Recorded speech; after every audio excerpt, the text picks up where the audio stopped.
हमारे सभी पाठकों को प्यार भरा नमस्कार। तो दोस्तों, आज की कहानी है गूंगी नौकरानी की गंदी चाल। मेरा नाम मानसी है और मेरे पति संजय एक कंपनी में जॉब करते थे। मैं अपने माता पिता की इकलौती ही संतान थी, इसलिए बहुत लाडली थी। संजय हमारे घर के बगल ही रहता था और उसी ने खुद मेरा हाथ मांगा था। दरअसल संजय के माता पिता का एक एक्सीडेंट में देहांत हो गया था और इसकी बुआ ने उसे पाल पोस कर बड़ा किया था। जब वो मेरा हाथ मांगने आया तो मेरे मम्मी पापा ने तुरंत हाँ कह दी और धूमधाम से हमारी शादी हुई।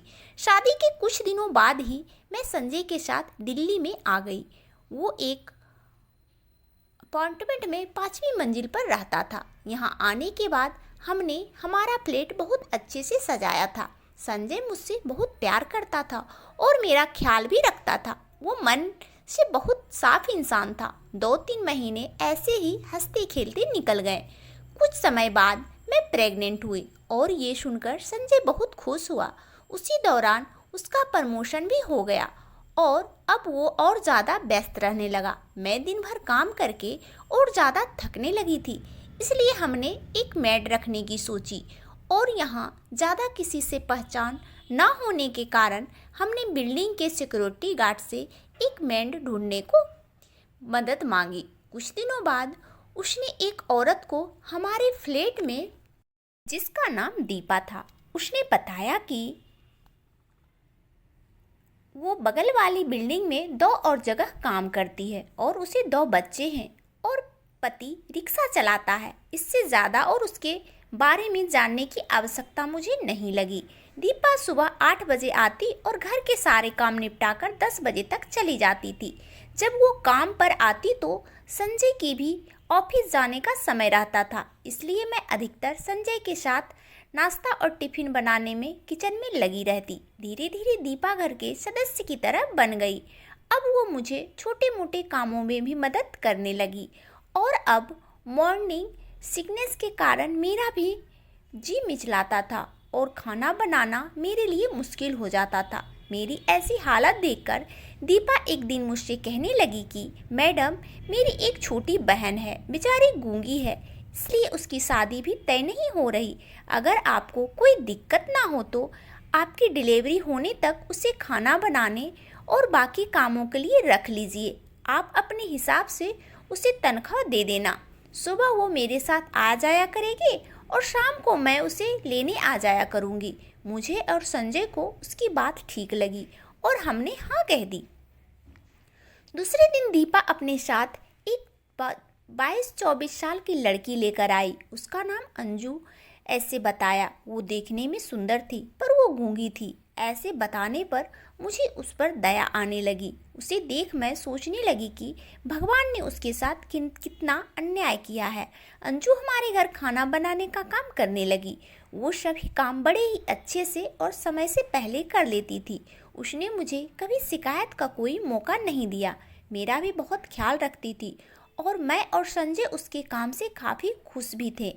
कभी कभी संजय को काम के सिलसिले में बाहर रुकना पड़ता था, इसलिए मैं अंजू को अपने पास ही रोक लिया करती थी। अंजू संजय का विशेष ख्याल रखती थी, लेकिन इस बात का मुझे कभी बुरा नहीं लगा और ना ही कभी इस बात पर ज़्यादा गौर किया। और तो और इन दोनों ने मेरी तबीयत ज़्यादा खराब रहने के कारण मैं वैसे भी परेशान रहती थी। अंजू संजय के बूट पॉलिश करके रखती थी, उसके कपड़े वॉशरूम में जाकर रख देती थी। कई बार मुझे ये बात खटकती भी थी, लेकिन फिर मुझे ही शर्म महसूस होती कि मैं एक गूंगी लड़की पर शक कर रही हूँ। मुझे अब 4था महीना शुरू हो गया था। एक दिन संजय ऑफिस की फाइल लेकर घर आया और आते ही ड्राइंग रूम में अपना काम करने लगा। मेरी तबीयत ठीक ना होने के कारण मैंने अंजू को अपने पास ही रोक लिया था। मैं खाना खाकर अपने कमरे में आराम कर रही थी और संजय अपने काम में व्यस्त था। अचानक रात के 1 बजे करीब किसी तरह की आवाज़ आने के कारण मेरी नींद खुल गई। संजय बेड पर ही नहीं था। उसके जोर से बोलने की आवाज़ आई। मैं ड्राइंग रूम में दौड़कर गई और सामने का दृश्य देखकर मेरे पैरों तले जमीन खिसक गई। अंजू किसी तरह से उठने की कोशिश कर रही थी और उसके कपड़े कई जगह फटे हुए थे। मुझे देखकर संजय बेचैन सा हो गया और अपना पक्ष रखकर कहने लगा कि मानसी, मैंने कुछ नहीं किया, ये पीछे से आकर मुझसे चिपकने लगी। जब मैंने उसे धक्का दिया तो वो खुद ही कपड़े फाड़ने लगी। अंजू मुझे देखकर मेरे गले फाड़कर रोने लगी और उसकी ऐसी हालत देखकर मेरा चेहरा गुस्से से लाल हो गया था। मैं गुस्से में संजय से बोली, मुझे कभी नहीं लगा था कि तुम इतनी नीच हरकत कर सकते हो। उस पर संजय कहने लगा कि नहीं मानसी, ये सब झूठ है। संजय अपने आप को निर्दोष साबित करने की कोशिश कर रहा था, लेकिन मैं उसकी एक ना सुनकर अंजू को लेकर सीधे अपने कमरे में आ गई और उसे पानी पिलाकर शांत किया। मैंने अपने हाथ जोड़े और कहा, अंजू मुझे माफ़ कर दो। मैं अपने आप को इन सब के लिए जिम्मेदार मान रही थी, क्योंकि मेरे कहने पर ही वो रात में रुकी थी। मैंने अंजू को अपने पास ही सोने के लिए कहा। दूसरे दिन दीपा के आते ही अंजू ने इशारा में सब बता दिया और दीपा ने बहुत तमाशा किया और पुलिस को फ़ोन कर दिया। मैं और संजय दीपा को समझाने की बहुत कोशिश कर रहे थे। इस पर वो कहने लगी कि क्या मैडम, आप भी अपने पति को बचाने में लग गई। अंजू की जगह अगर आपकी अपनी बहन होती तो 10 मिनट में पुलिस आ गई। संजय पुलिस और दीपा के सामने खुद को निर्दोष कह रहा था, लेकिन किसी ने उसकी एक ना सुनी। मैं सिर पर हाथ रखकर सोफे पर चुपचाप बैठी थी। पुलिस ने संजय को थाने आने के लिए कहा। संजय बहुत डर गया था और पुलिस ने विनती कर रही थी। फिर पुलिस ने संजय को 50,000 दीपा को देने के लिए कहा और ये मामला खत्म किया। उस दिन से वो दोनों हमारे घर कभी नहीं आई और मैंने संजय से बात करना बंद कर दिया था। एक सभ्य दिखने वाला इंसान इतनी नीच हरकत कर सकता है, ये मैंने कभी सोचा नहीं था। मेरी उसके साथ रहने की बिल्कुल भी इच्छा नहीं थी, लेकिन मेरे बच्चे के कारण मुझे अपना निर्णय बदलना पड़ रहा था। ये बात जब मेरे माता पिता को पता चली तो वे भी बहुत दुखी हुए। उसके 4-5 महीने बाद मैंने एक प्यारी सी बच्ची को जन्म दिया।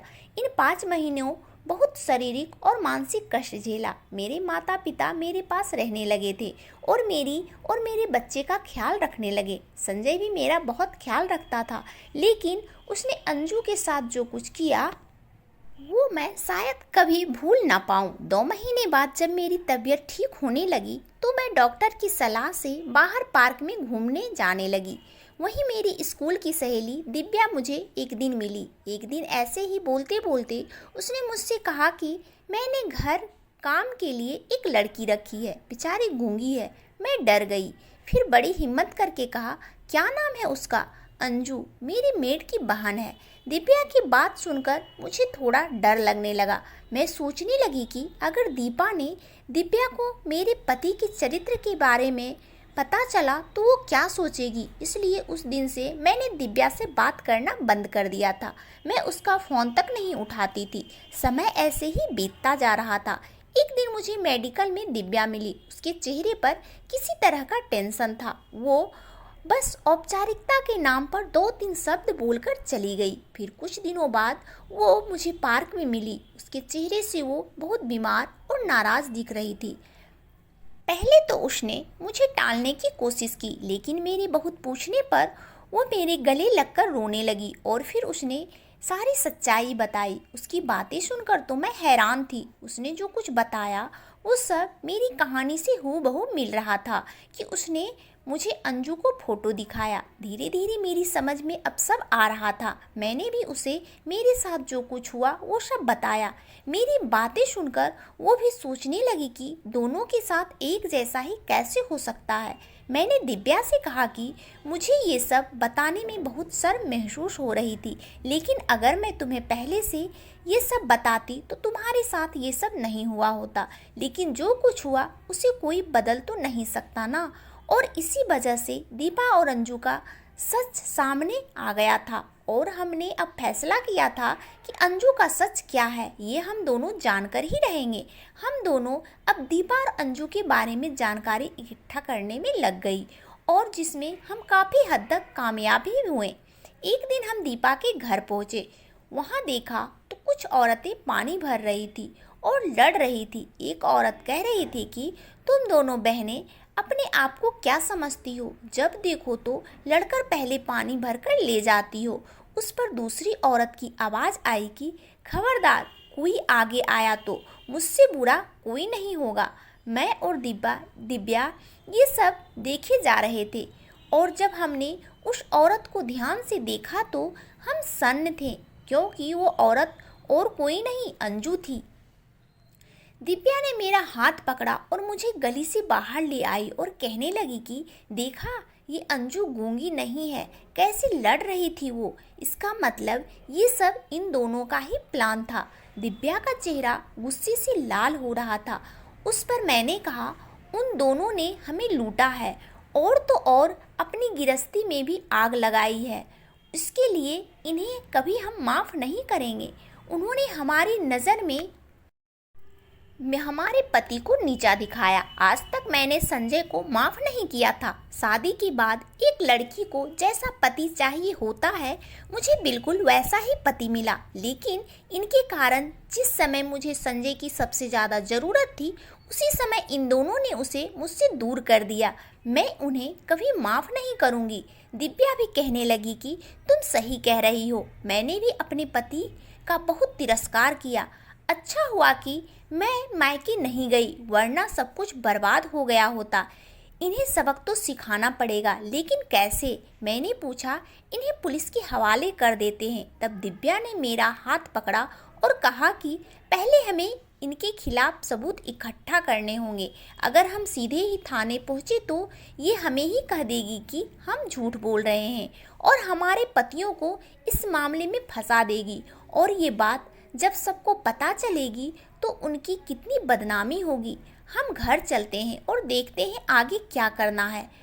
हम घर पहुँचे, पहले अपने पति से माफ़ी मांगी। इस बात से उनके मन में समाधान था कि हमारे मन में उनके प्रति जो गलतफहमी थी वो दूर हो गई। हम चारों ने एक मीटिंग की और निर्णय लिया कि हम पुलिस की मदद से उनकी सच्चाई बाहर लाएंगे। फिर हम सभी पुलिस स्टेशन पहुँचे और उन्हें सब कुछ बताया। पुलिस कहने लगी कि पहले ये पता करना होगा कि वो दोनों अब कहाँ काम करती है। हकीकत करने पर पता चला कि वे दूसरे शहर में हाल में आए हुए एक बंसल के यहाँ काम करती है। पुलिस ने बंसल फैमिली को सब बताया और उससे मदद करने के लिए कहा। वो दोनों पहले तो बहुत डर गए थे और कहने लगे कि हम उन्हें काम से निकाल देंगे, लेकिन पुलिस ने उन्हें ऐसा करने से मना कर दिया। जैसे तैसे तो वो राजी हुए हमारी मदद करने के लिए। फिर पुलिस ने उसके घर छुपकर कैमरा लगाया और उन दोनों बहनों ने वही नाटक किया जो मेरे और दिव्या के साथ किया था। लेकिन इस बार इतना फ़र्क था कि उसकी ये करतूत कैमरे में रिकॉर्ड हो गई थी और जो आदमी पुलिस बनकर मामला पैसे लेकर रफा दफा करने के लिए कहता, वो कोई और नहीं बल्कि दीपा का पति ही था। पुलिस ने सबूत मिलते ही उन तीनों को गिरफ्तार कर लिया और जो रकम उन्होंने वसूल की थी वो भी उनसे ले ली और उन्हें धोखाधड़ी के केस में जेल की हवा खाने लग पड़ी। मैंने भगवान का शुक्रिया किया कि मेरी गृहस्थी टूटने से बच गई और अब मैं जीवन में कभी भी अपने पति पर अविश्वास नहीं दिखाऊंगी। ऐसा हमने कसम खाया। तो दोस्तों, ये कहानी आपको कैसी लगी हमें कमेंट करके ज़रूर बताइएगा और कहानी अच्छी लगे तो इस कहानी को लाइक और चैनल को सब्सक्राइब ज़रूर से ज़रूर कर लीजिएगा। और आप सब अपने जीवन में बहुत बहुत बहुत खुश रहें, यही भगवान से प्रार्थना है। आप सबका दिन शुभ हो, मंगलमय हो। धन्यवाद दोस्तों।